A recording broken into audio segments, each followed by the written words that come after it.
Hello and welcome to the BS Review. I'm Steven. I'm Brittany. And we are here with the latest in our series of late movie reviews. It's a thing on our channel now. And today we're actually going to be talking about the new Godzilla King of the Monsters film. So this movie is picking up after the first movie, which came out in 2014? Yes. Was it that long ago? Mm-hmm. So we're dealing with consequences from that first one. We had an entire city destroyed at the end of the first one. Spoilers if you haven't seen it. And so we have some major consequences in the realm of humans and monsters going on in this movie. And not only do we have Godzilla and one other type of monster to deal with, we have 17 different types of monsters that exist. And we deal with a few in this movie. So there's shenanigans, and we need Godzilla to save us in a twist of fate. So this is a spoiler-free review, so we're going to do our best to talk about the film without ruining any specific plot details, so you don't have to worry about that. But that being said, there was a lot that happened in this plot. I think this movie probably tried a little too hard to put too much into it. At the end of the day, this movie was pretty clear that it is a vehicle in order to get Godzilla on screen fighting a bunch of monsters. But then they make an interesting choice in overloading this film with human content as well. So there are a lot of human subplots, a lot of following Godzilla around and doing those things in between the moments where we actually see Godzilla fight monsters, and we spend a lot of time on the human interactions around that. Let's talk about our different characters in this movie, which we do have a lot of human characters to discuss. So we have our returning character, Serizawa, played by Ken Watanabe, who is returning from the first film, and he was pretty great in this. I really have no issues in pretty much any film that he's been in. He is pretty much a side character in this film. He's definitely not the main character we're focusing on, but I really enjoy his character and what he brings to this story. I really liked how they increased the level of his relationship with Godzilla, and there definitely seems to be some bond and they play into that, and I think that was one of the more interesting character moments of this movie. Then we have another main character, Mark Russell, which I didn't even know their last name was Russell in this film.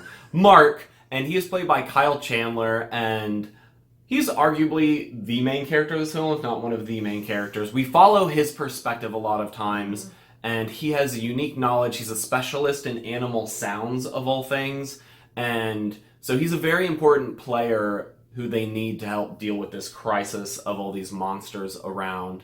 And I felt like he did a good job in this movie. I feel like his character did the best he could. Sometimes it felt like his character didn't have enough things to do. I felt like his motivation was really good, but there was no real reason for him to be in a lot of the situations he was in, so I personally found him to be a pretty one-note character. He has a singular ambition / focus, and that's really all that matters about his character. There are some influencing factors that are spoilers, but still, I didn't find him that compelling as a person, and I found him annoying for about the first half of the movie. I liked him a little bit better the second half, but overall, Then we have Mark's ex-wife, which is Emma Russell, played by Vera Farmiga. I apologize if I'm mispronouncing her name. She is also a specialist in her field. Her and her husband worked on a lot of projects together. She's very smart. She's a very interesting character for a lot of ways that are spoilery. But I honestly found her to be one of the more interesting characters. However, I found that her motivations fell apart towards the latter half of the film and started to really not make sense for me. And it wasn't just the motivations, it was the way she made certain decisions or certain shifts in her character and decisions. It just didn't feel very well written, and I get it, it's a monster movie, you're not really asking that much of your characters, but it did pull me out of the movie, and to me that's a failing in the script. And then closing out the family is Madison, played by Millie Bobby Brown, and I think she does a good job in this. She's fine. It's kind of the same problem with the rest of this Russell family, where I didn't really understand the motivations for her character. I didn't quite know why she was doing a lot of things she was doing, or how, as a child, she was really an important factor in this, but the movie really tried to make her one, and that's no fault of Millie Bobby Brown's, though. So something that really bothers me about this family, and something that really bothers me about disaster movies or big scale event movies, is this idea that a singular person can cause an intense ripple effect. And I know that that's a plot device, and I know that that's a very common trope, if you could say that. But I personally find it annoying, and this family was just like the crux of so many things happening and whatnot, and it just felt very unbelievable to me, especially when you're seeing these mass consequences or effects on human population in general, that there's these three little people cause 1,000,001 things. I don't know. It just bothered me a little bit. Just a lot of importance was put on them that I don't think was deserved or necessary. I just don't feel like this movie needed this core group of people that were a family and had all these interpersonal things to be the driving force of this. Like, it would have almost been better as a weird ensemble team thing, but maybe that's just because that's what I prefer in my storytelling. Honestly, the cast was good enough. If you just deleted this family and all three actors from the film, you could have still had a slamming cast and carried through most of the movie in a very similar fashion. Speaking of said cast, we have a lot of big names in this movie who play side characters. They were not super main characters. We have Sally Hawkins, we got Bradley Whitford, Charles Dance, who is Tywin Lannister, for those of you unfamiliar, and Thomas Middleditch. They were all great. Thomas Middleditch was okay, but I think that Thomas Middleditch is just not my favorite. And I don't think he was needed in this movie. I was actually pretty mad at how they wrote his character. Not to spoil anything, that, like, he is clearly a comedic actor typically, but it felt like he was in one of his Verizon commercials, which I was like, I guess that's fine, but I really like when you take comedic actors and give them an opportunity to do a little bit more, and it was clear his character had nothing more to do, so. But, like, Sally Hawkins and Bradley Whitford are two characters that I found much more compelling than the main characters in this film, and we spent, like, no time on them, and Sally Hawkins. Across the board, I think especially for Charles Dance too, they did them dirty to have these really excellent actors, award-winning actors, and then relegate them to, like, C-tier importance in the story. And so it feels very weird to have these, like, really slamming actors that you recognize and know that they're fantastic, and they're doing fantastic in their 2 lines of dialogue they have, and then you flip back to the family yelling at each other again. Wild. So, in conclusion, for our human characters, none of them were that great, writing-wise. So finally, we get to the real main character, which is Godzilla. I think Godzilla was excellent in this movie. I liked how they established his connection to humanity more. I feel like that's very classic Godzilla, and playing into those themes where he's not necessarily connected on an individual level with humans, but there's a larger, like, ecosystem-style relationship with humans, and he's willing to protect them. I think that was cool. I really like how they showed off some of his abilities and his atomic breath. Everything was very awesome. I almost wish they would have spent more time developing his character. I know you can't give him dialogue without it being super goofy, but I feel like there's ways that you can increase his presence and give him a level of arc that didn't really exist in this film. So, for example, instead of the humans, there is a piece of this film where you get a lot more backstory into Godzilla and where he comes from and why he is where he is and why he's just now surfacing. And I would have loved to spend more time in that space. We got very little bits of that and a very narrow view into that. It was a really cool part of the film. I really liked it, but I wish we would have spent more time there. I will also say, for some of the other Titans that we were introduced to in this film, I also enjoyed the human element to them as well for some of them. And I would have preferred for that to be played on a little bit more. For how they set it up in the beginning part of the movie, I really thought it was going to be a bigger factor, and then it just kind of petered out towards the end and didn't matter. And they were all monsters dealing with their own scale thing, which makes sense, but it just felt weird to set up something different earlier in the film. It just felt a little disconnected to me.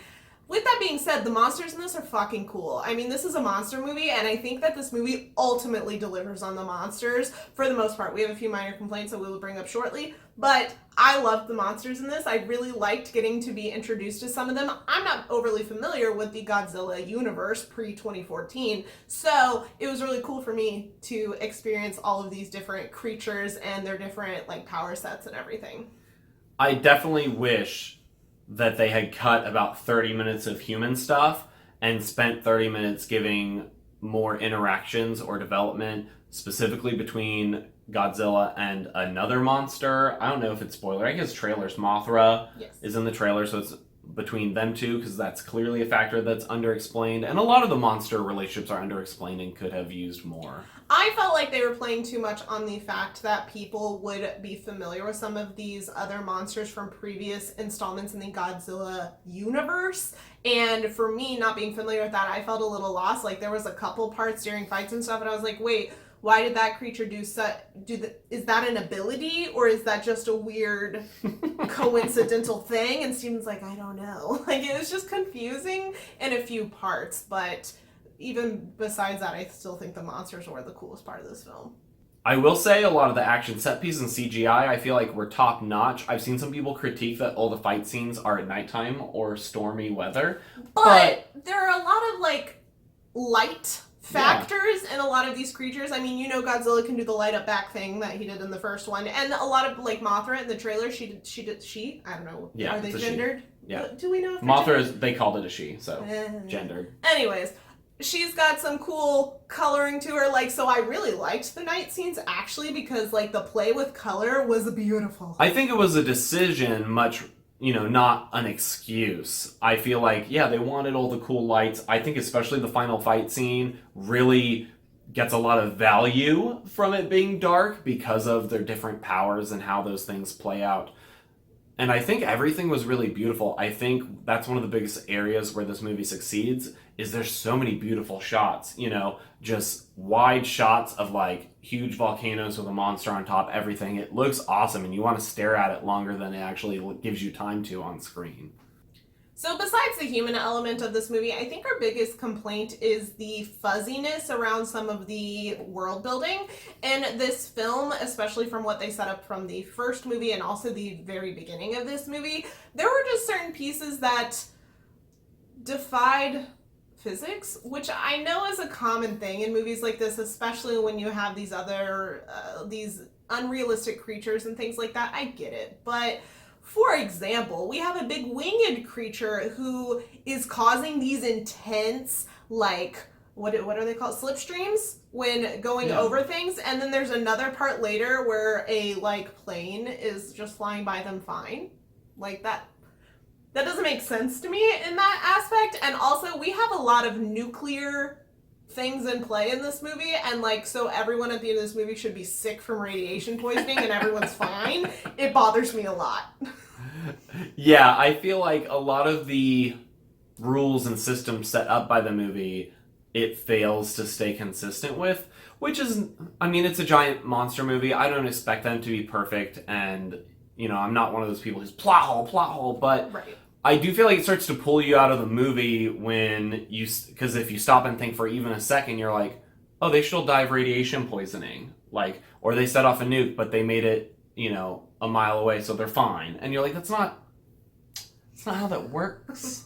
Especially when they did play on the consequences of radiation in other parts of the film. Yes. It would be different if they just, like, ignored it the whole way, but they did, it mattered when it mattered, and it didn't matter when they didn't want to explain it.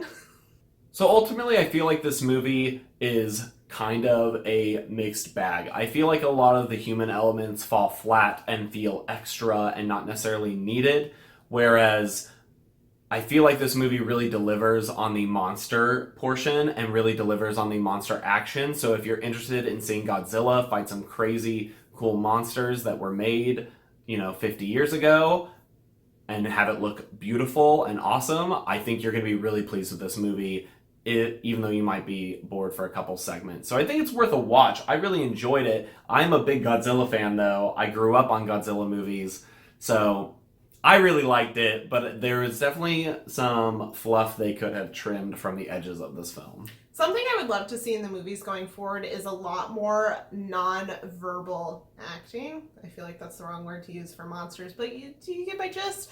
The non-verbal things that play out on screen or scenes. Like, we don't always need humans commentating on things. We don't always need humans explaining things. Shape of Water is a great example of this. And Sally Hawkins is in that, and much better. If you're gonna watch a monster movie, go watch Shape of Water instead of Godzilla, personally, for overall greatness. I just feel like they feel this need to overly explain to the audience, and they're like, oh, we can't just show monsters on screen doing things for 2 hours. So I'm like, but you could. And I would watch it. Yeah, I definitely feel like I'd rather them go more in a Pacific Rim direction if you're going to embrace the big kaijus fighting. Basically, just go Guillermo del Toro, everything. Yeah. So, if you're going to embrace the kaiju, embrace it instead of weighing it down with stuff that doesn't actually fit. Or if you're going to put it in there, I think you need to make sure that the human element is just as compelling, which is very hard to be more compelling than giant monsters fighting.